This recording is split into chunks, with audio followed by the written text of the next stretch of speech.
As a citizen, Adwa is a source of pride for me, like any other Ethiopian, because usually people say that Ethiopia's history is a history of wars and then conflicts, chaos, and then in recent years, particularly after the second half of the 20th century, what was added also was that the history of this nation is mostly characterized by famine. So in the presence of all these things, what gives me a pride as an Ethiopian is that I am living in a country which was free, while most of the people of Africa were under colonial occupation and rule. So just Ethiopia's history, particularly the second half of the 19th century, was a history of struggle against foreign invasion and then also foreign occupation. That has also continued to the third decade of the 20th century. So considering that, my pride emanates from Adwa, not because we won a war, but I am living in a nation which preserved its own independence and then also sovereignty by the heroic martyrdom of its own citizens. So that's what I feel about Adwa as a citizen. As a historian, you see, Adwa is something that amazes me. The more I read about Adwa, and the more I look on contemporary documents about Adwa, you see, I come to understand, still we haven't comprehended Adwa in the way it has to be understood, for two things. One is that this was a victory over colonialist forces which made Ethiopia independent, at least temporarily, because the Italians later on came with much more preparation and a very huge force and with better technologies. The second is Adwa is a victory which echoed beyond Ethiopia's horizon, particularly for the rest of Africa. The year 1896 was a year in which most of the African peoples were under colonial occupation. Some of them were ruled for 30 years, some of them for 20 years, and some of them for 5 or 8 years. That was a period in which colonialism oppressed Africans in its fresh force, new force. So it was during this particular time that Adwa just gave a light and a hope for most of Africans that, look, this is something that can be, that will not last long. So in terms of becoming an example for the later African nationalist and liberation movements, it has played an immense role. And then its importance for the black population in the entire world. So blacks during the 19th century, particularly in the Caribbeans and then also in the Americas, they were subject to various kinds of oppressions, social oppressions, political oppressions. Even they don't have the right to have their own property, let alone to be granted basic political rights. So under this circumstance, it was Adwa actually that enlightened most of the blacks and which gave them a new energy to continue their struggle for equality and then also for freedom. So not only Adwa, the two events were important in the history of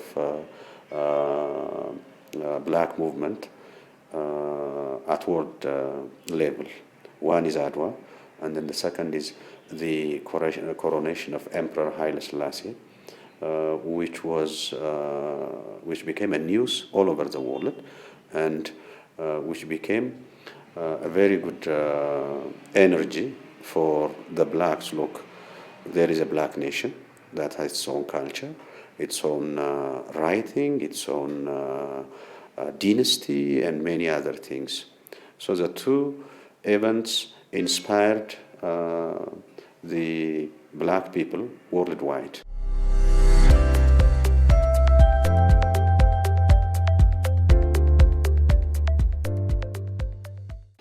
I absolutely agree, because you see, we have to see how did Europe came to colonize Africa. That is the most important question. So there are two things that pushed Europeans, particularly Western Europeans, to colonize Africa. So the first reason is the change of European policy on Africa. Beginning from the middle of the 15th century, Europe's policy on Africa was to take Africans from their continent and then settle them in the Caribbean and Americans as slaves and exploit them. So that's why for about 300 years, Africans were sold as slaves, taken into a new area which was alien to them. But beginning from 1808, Europe completely changed its policy towards Africa. And that was exploiting Africans in their own continent. By 1800, Europeans have explored most of Africa. They came to know what kind of environment is found in what place, the natural condition, the social and political condition of every area. So various travelers and missionaries collected several kinds of anthropological, natural, geographical data, and Europeans came to have a good knowledge of Africa.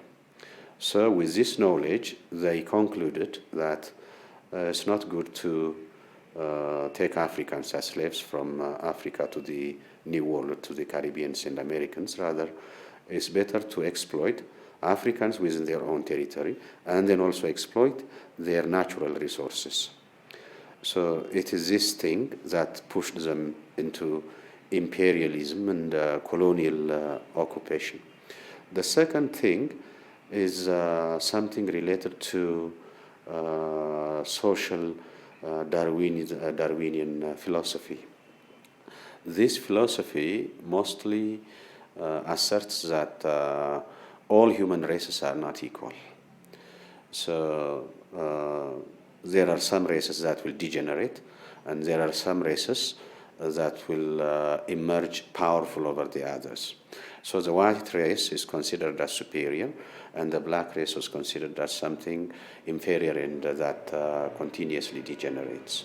So they justified that with this philosophy. It is the right of the white man to impose its own rule on the black. So this is completely racist thought. And this became the justification for colonialism. So one way or the other, the victory of Adwa was a victory over racism. It was a victory over European philosophy of men are not created equal and their own race is superior.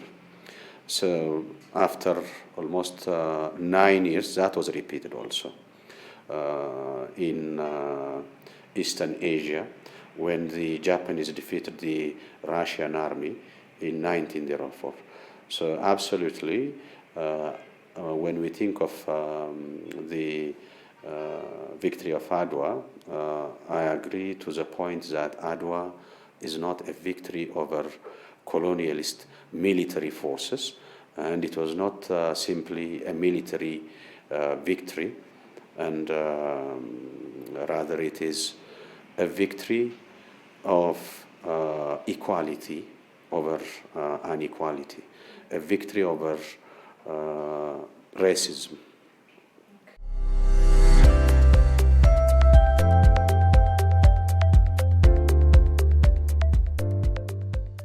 Adwa, when we see its consequences, as I mentioned earlier, it goes beyond Ethiopia's horizon.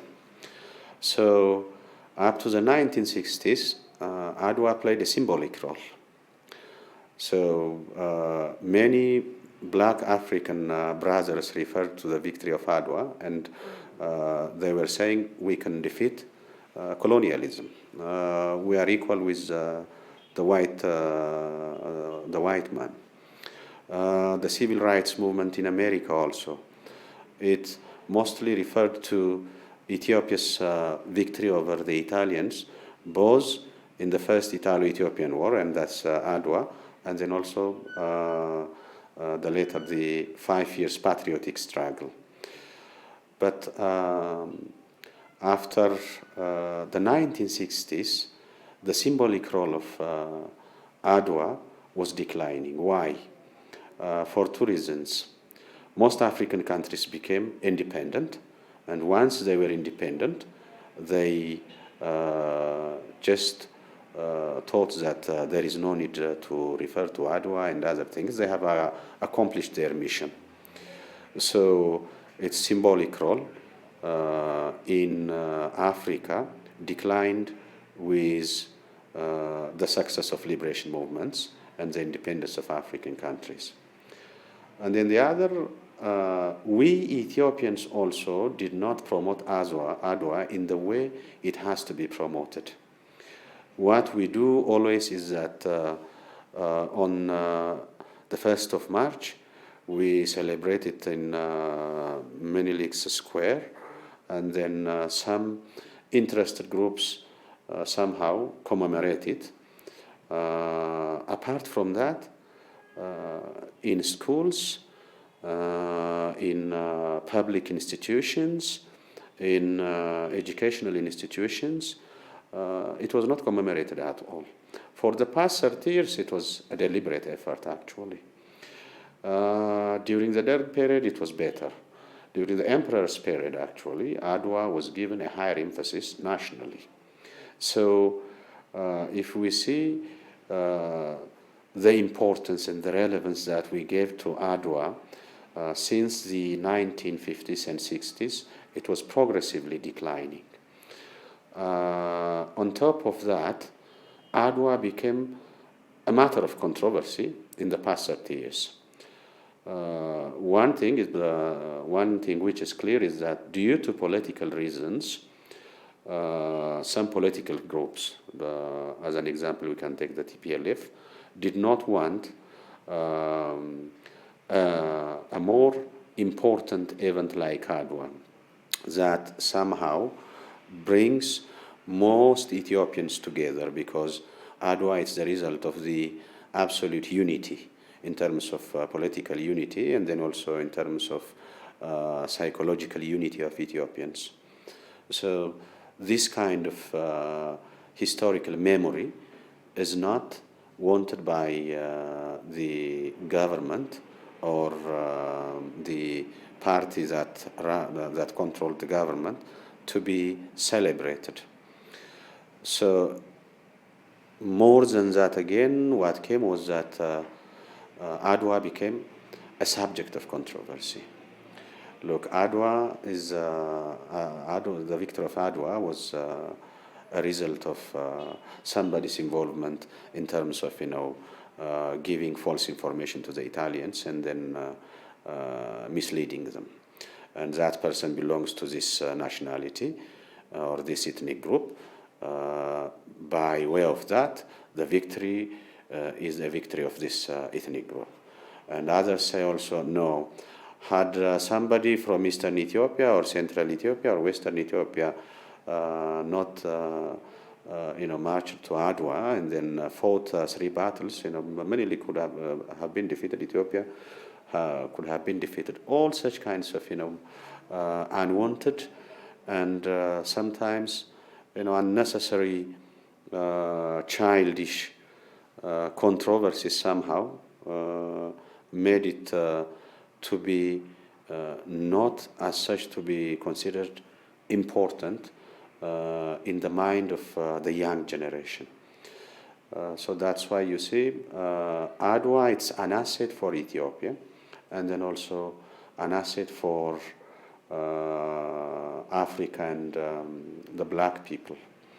And this is something that gave Ethiopia a primacy over most African countries in terms of the Pan-Africanism Movement, in terms of also being chosen as the seat for the OAU, the present AU and other international organizations and continental organizations. But despite its relevance and importance nationwide and then also worldwide, we, the Ethiopians, did not promote it in the way it has to be. And I think this year it's a good beginning for 2 reasons. One, the victory of Adwa is going to be celebrated nationwide. And then secondly, it will be celebrated for almost a month. That will somehow exalt it into a better condition. How do you see?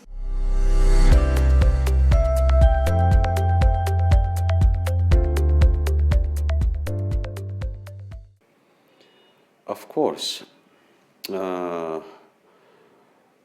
see, Adwa, it became a symbolic example. Africans, when they fought colonial powers, you see, to some extent there was success. Adwa was not the only victory of black Africans over white Europeans. We can take 2 examples. In Western Africa, Samori Toure fought the French several times, and then he won victory in several battles. But finally, he was captured, and then his resistance movement did not succeed. And then we can take also in South Africa the Anglo-Boer War. The Boers won a victory over the English. But none of them secured their independence. Adwa is different in that, not by being the only victory of black people over colonized forces, rather a victory, and a victory that secured the sovereignty of a nation. In that sense, it was different. So, beginning from the 1880s, there was a quest among Africans for unity at regional levels. In Eastern Africa, there were attempts to unify the resistance against the Germans or the English. In West Africa also, to some extent.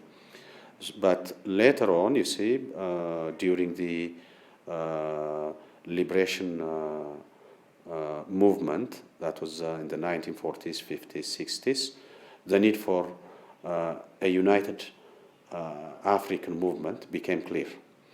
And then also, immediately after independence also, cooperation among African nations that have secured their freedom and independence became an urgent issue.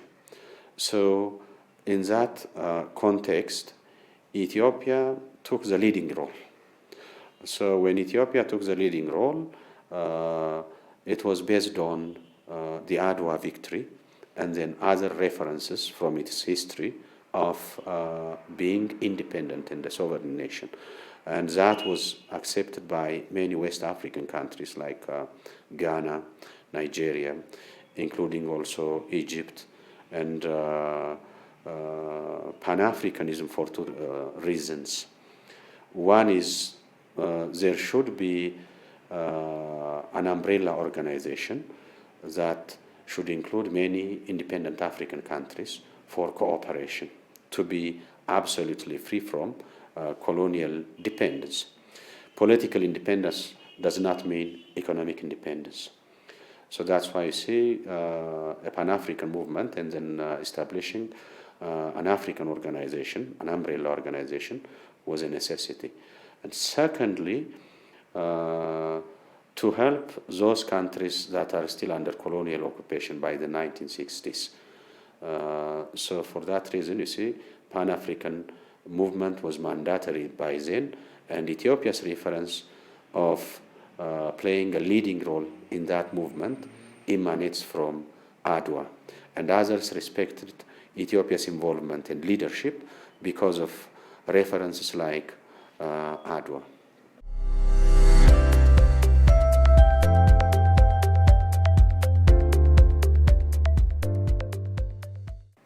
When the contribution of women in the campaign of Adwa as a whole, not on the battle of Adwa, women did several things. So what comes always up front is the contribution of Taitu. Yes, that's exemplary, of course, and it's worth mentioning always.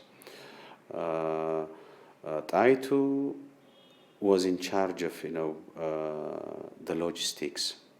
When we say the logistics, not the military logistics, rather food supplies. Before almost about 3 or 4 years before the Battle of Adwa, the Ethiopian region, particularly northern and central Ethiopia, was hit by several natural calamities. There was first a render pest that completely, wiped out cattle. So the absence of cattle means there was no any kind of farming. So that brought about famine. That was followed by a drought, which exacerbated the famine also. And there was also a locust trade. So all these things impoverished most of the people, particularly the peasantry in central and northern Ethiopia. So when Menelik, as well as the rest of the prominent nobility of Ethiopia by then, was thinking about the campaign to Adwa, what worried them more than anything was what should be our food supply. So Taitu took that in charge. So food items were gathered from different parts of Ethiopia, particularly southern Ethiopia, which was not highly affected by the drought, the famine. And it was gathered in Addis. It has to be transported all the way to Adwa, Warrailu, Makale, and other places. So Taitu organized a team which is in charge of this, and she did a miraculous job in terms of that. The other is Taitu's military strategy regarding the siege of Makale. See, the Italians, they dug a fort at Makale, and then the Ethiopians tried to attack the fort of Makale, and then that was futile. A large number of people died because the fortified Italians can easily, fire on Ethiopians who were clear targets. So during that hectic time, Taitu came up with the idea of not to fight the Italians who are in the fort, rather to control the water source. So that was something which crippled the Italians, and then the Italians, just after a week, agreed that, just let us leave the fort and move to Makale, and we give up. So that was a brilliant idea that she brought. So at various levels, she played an important role. but these are remarkable contributions. And then, apart from Taitu, women played an important role for the success of the campaign. You see, the presence of food supplies means one thing, but food preparation for the army required a lot of things. So women who were slaves, who were servants, and then housewives, and women at various social levels, their important preoccupation during the campaign was to prepare food for the army. If the army is not, fed well, and if food provisions are in short, the army will easily disperse. That was the problem. So, grinding flour is an important task.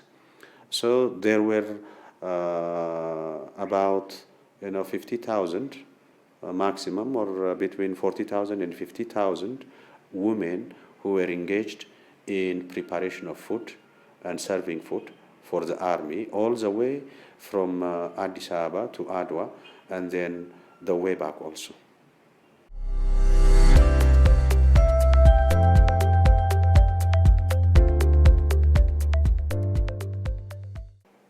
The young generation can take two important lessons from the victory of Adwa. One important lesson is that our ancestors, they won that decisive victory because they had an absolute political unity.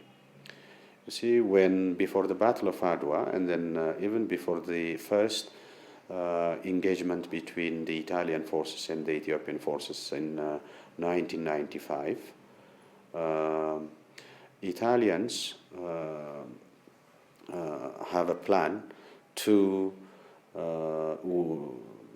win an easy military victory over Ethiopia by two strategies. One is obviously having a more superior power and modern power in terms of firearms, cannons, and then also machine guns and other weapons. So that's one strategy. The second strategy is a strategy of subversion. And that means to convince many Ethiopians, particularly notable Ethiopians, principal lords and nobles, to desert Menelik, the Ethiopian side, and to join the Italian side. So in the beginning, this strategy seemed to succeed because one of the most prominent lords in northern Ethiopia, Ras Mangasha, just made an agreement with the Italians to cooperate with them and then not to cooperate with Emperor Menelik. And then another prominent lord follow, also Ras Sabahat, had some kind of understanding with the Italians, but eventually it did not work out. Both joined the Ethiopian side and played an important role in the final victory of Adwa.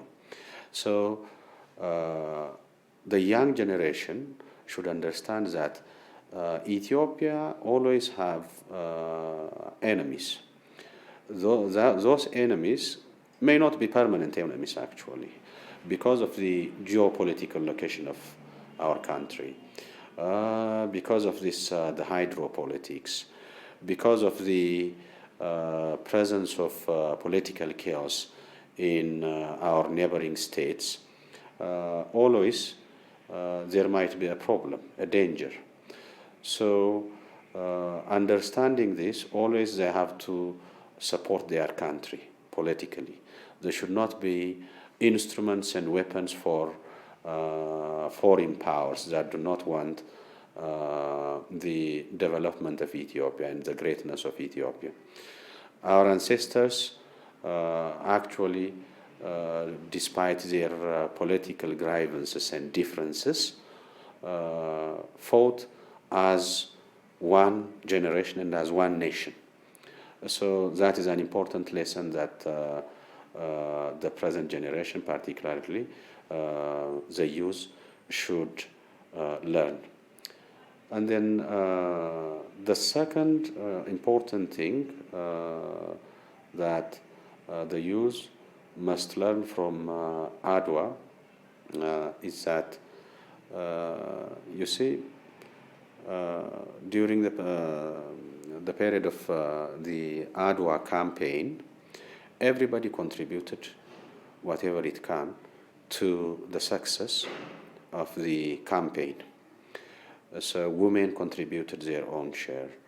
And then also there are the fighting army, in terms of also gathering supplies, particularly food supplies, which was an important thing by the time.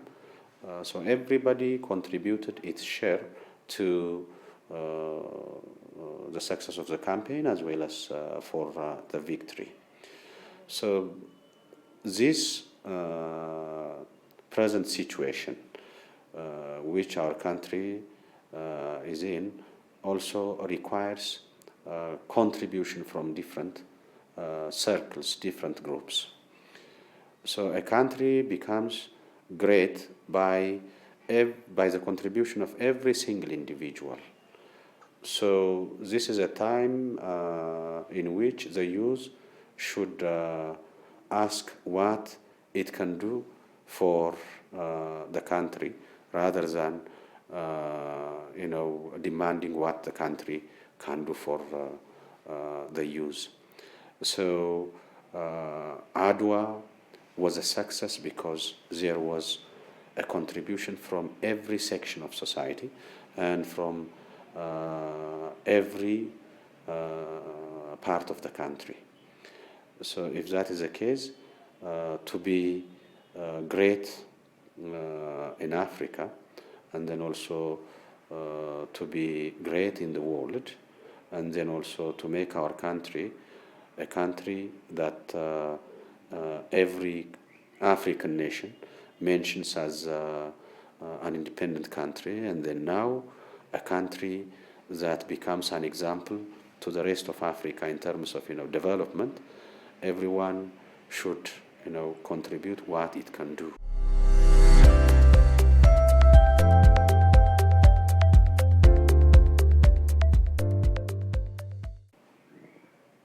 Adwa, being a historical event, which is a pride for many Ethiopians, was not taught in the way it has to be taught for the young generation. Particularly recently, particularly after 1991, the way it was taught in various regions of the country is completely different. Some consider it as their own victory. Some consider that this is not my part, my history. And the narratives of the campaign and the victory vary from one region to another region, because regions have their own right to have a curriculum up to grade 8. But Adwa is something that has to be part of our national narrative. So if it is going to be a part of our national narrative, by national narrative meaning national historical narrative, it must have the same kind of, fact interpretation all across Ethiopia. There might be controversies about, some details of the Adwa victory or the campaign. Let that be the concern of historians. But a victory and a historical event, as important as Adwa, should be part of the national historical narrative, and there must be harmony among student texts, and then the way it's taught in primary schools and then junior and secondary schools. So this has to be done. Another is, what about institutions of higher education? they should have like centers to commemorate Adwa. Not simply by singling out Adwa as a victory, rather in relation with its contribution to African liberation movements, Pan-Africanism, and then World Black People movement for equality, for freedom, for political rights and civil rights. In such a way, you see, institutions of higher education also must think seriously about it. It might be part of a single course in the curriculum, but the way we commemorate it, not on annual basis, but by creating different events actually. Other public institutions, civil institutions, like we can have also like the Adwa Run or something like that. So in a very creative way, we can somehow teach to the generation, not by curriculum only, but also things with conferences, for example, with various events, exhibitions, arts. Particularly regarding arts, Adwa has not been as such a subject. There were some theaters and some plays, poetry, and some paintings about Adwa. But all these things put Adwa in an Ethiopian context. So Africanizing it through art, and then making it to appeal to black people as their own history through arts must be also something that needs serious attention from organizations that work in culture, youth, and sports.